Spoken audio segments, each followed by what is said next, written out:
ဘာလင်းမျိုးရှိတခွဲကန်းတစ်ခုအတွင်းသို့ကြေးစားစစ်သားတစ်ဖွဲ့ကျူးကျော်ဝင်ရောက်ခဲ့တော်လဲမြည်သည့်ခုခံမှုနှင့်မျှမကြုံတွေ့ခဲ့ရပေသူတို့သည်ဇီဝလက်နက်ဆိုင်ရာထိပ်တန်းသုတေသနပညာရှင်ကိုဖမ်းဆီးနိုင်ခဲ့ပြီးစမ်းသပ်ချက်အချက်လက်အားလုံးကိုကူးယူနိုင်ခဲ့သည်ဤဒီမှာကြီးမားသောအထင်မှားမှုတစ်ခုပင်သို့တော်လဲ James ကတခုခုမှားနေသည်ဟုခံစားနေရသည်တည်စေနိုင်သောဇီဝလက်နက်များရှိသည်ဆိုသောနေရာတစ်ခုအတွက်လုံခြုံရေးမှာအလုံးပင်အားနည်းလုံးနေသည် James ကအစိတ်ဆေးထိုးအပ်ကိုဖြည်းဖြည်းချင်းမြောက်လိုက်စဉ်မှာပင်တက်ဖြတ်ရန်အမိန့်ချလာသည်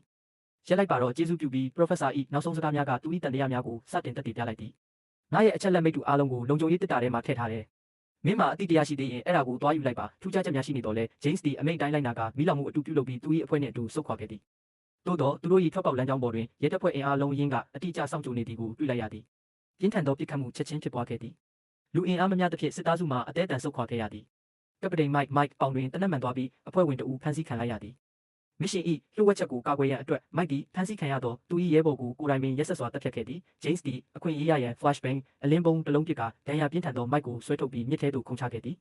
သူတို့သည်ရေစိုးမြောင်းများအတွင်းမှမှောင်မိုက်သောပိုက်လိုင်းများအတိုင်းတွားသွားခဲ့ကြသည်တွေးထွက်လုံပြီး Mike တတိလစ်သွားသောအခါ James သည်မိမိ၏သွေးကို Mike တွင်းသို့သွင်းပေးကအရေးပေါ်ကူတာပေးခဲ့သည်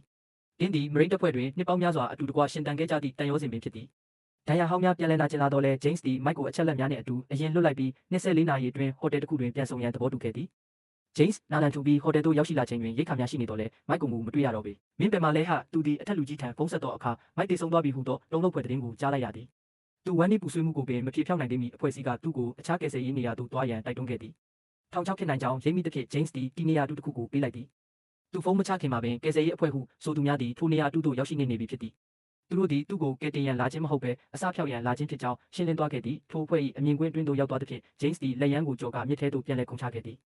သူသည်မြေအောက်လိုင်ကောင်းများထဲသို့ဝင်ရောက်ပြီးလောက်ကျန်တက်ဖြတ်သူများကိုအမောင်ထုအတွင်းသို့ဆွဲသွင်းရန်မိသည့်အားလုံးကိုရိုက်ခွဲလိုက်သည်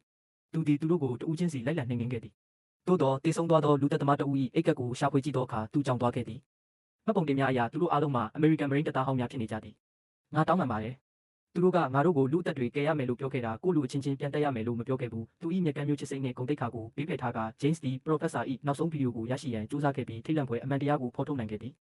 သူခိုးယူခဲ့သည်မှာဇီဝလက်နက်မဟုတ်ဘဲ Professor ကကဘာကြီးကိုအခမဲ့ပေးလို့သောသူတေသနနှင့်ကာကွယ်ဆေးများသာဖြစ်နေသည်လူသားမျိုးနွယ်ကိုကယ်တင်ခြင်းခဲ့သောသူရဲကောင်းတဦးကိုသူကိုယ်တိုင်တပ်ဖြတ်မိခဲ့ပြီဖြစ်ကြောင်းသိလိုက်ရသောအခါသူခြေကုန်လက်ပန်းကျသွားခဲ့သည် James သည်ကျူးကန်သူကိုရှာဖွေရန်အမေရိကသို့တိတ်တဆိတ်ပြန်လာခဲ့သည်သို့သော Mike ၏အိမ်ရှိမှဖြတ်သွားသောအခါတေဆုံးသွားပြီဆိုသောကပတိန်မှအသက်ရှင်လျက်ကောင်းကောင်းမွန်မွန်ရှိနေသည်ကိုမြင်လိုက်ရသည် James သည် Mike ကိုကားပါကင်တစ်ခုတွင်ပိတ်ဆို့ကာသူ၏ရဲဘော်ဟောင်းကိုစိုက်ကြည့်လိုက်သည် Mike ကနောက်ဆုံးတွင်လိမ့်လေလှည့်ဖျားထားသောအမှန်တရားကိုဖွင့်ဟလိုက်သည်ငါလားမင်းအိမ်ပြန်လို့မရတော့ဘူး James သာဘာလင်မှတေဆုံးခဲ့လျင်သူ၏ဇနီးနှင့်တားဖြစ်သူမှတေဆုံးမှုအကျိုးခံစား권အဖြစ်$4 သန်းရရှိမည်ဟုအဖွဲ့အစည်းကကတိပေးထားခဲ့သည်ငါမင်းအတွက်ဘယ်လောက်တောင်တောင်းပန်ပေးခဲ့ရလဲအခုတော့ငါရတာဒါပဲ